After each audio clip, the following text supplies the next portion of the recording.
The Terrible Old Man by H.P. Lovecraft. It was the design of Angelo Ricci and Joe Sasnak and Manuel Silva to call on the Terrible Old Man. This old man dwells all alone in a very ancient house on Water Street near the sea, and is reputed to be both exceedingly rich and exceedingly feeble, which forms a situation very attractive to men of the profession of Messrs. Ricci, Sasnak, and Silva, for that profession was nothing less dignified than robbery.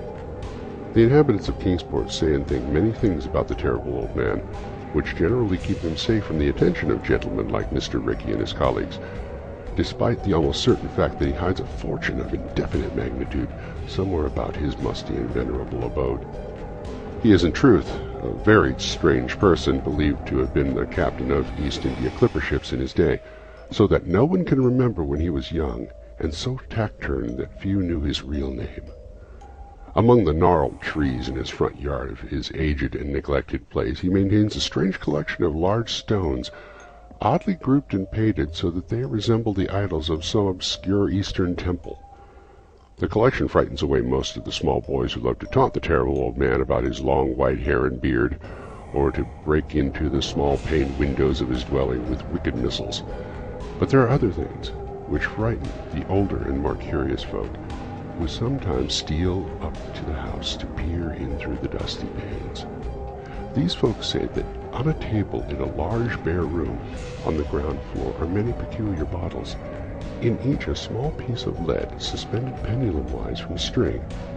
And they say that the Terrible Old Man talks to these bottles, addressing them by such names as Jack, Scarface, Long Tom, Spanish Joe, Peters, and Mate Ellis. And whenever he speaks to a bottle, the little lead pendulum within makes certain definite vibrations, as if in answer. Those who have watched the tall, lean, terrible old man in these peculiar conversations do not watch him again. But Angelo Ricci and Joe Sasnak and Manuel Silva were not of Kingsport blood. They were of that new and heterogeneous alien stock which lies outside the charmed circle of New England life and traditions, and they saw in the Terrible Old Man merely a tottering, almost helpless graybeard, who could not walk without the aid of his knotted cane, and whose thin, weak hand shook pitifully. They were really quite sorry in their way for the lonely, unpopular old fellow, whom everybody shunned, and at whom the dogs barked singularly. But business is business, and to a robber whose soul is in his profession, there is a lure and a challenge about a very old and very feeble man who has no account at the bank, and who pays for his few necessities at a village store with Spanish gold and silver minted 2 centuries ago. Messrs. Ricci, Sasnak, and Silva selected the night of April 11th for their call. Mr. Ricci and Mr. Silva were to interview the poor old gentleman, whilst Mr. Sasnak waited for them in their presumable metallic burden with a covered motor car on Ship Street, by the gate in the tall rear wall of the host's grounds. Desire to avoid needless explanations in case of unexpected police intrusions prompted these plans for a quiet and unostentatious departure. As prearranged, the 3 adventurers started out separately in order to prevent any evil-minded suspicions afterwards.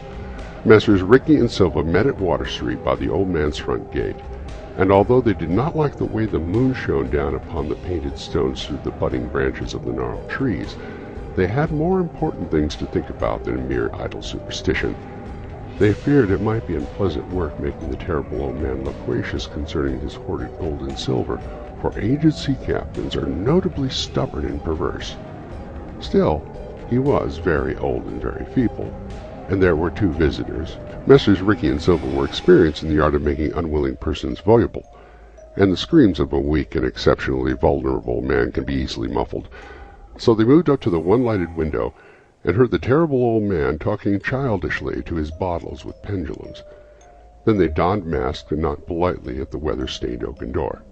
Waiting seemed very long to Mr. Sasnak as he fidgeted restlessly in the covered motor car by the Terrible Old Man's gate on Ship Street.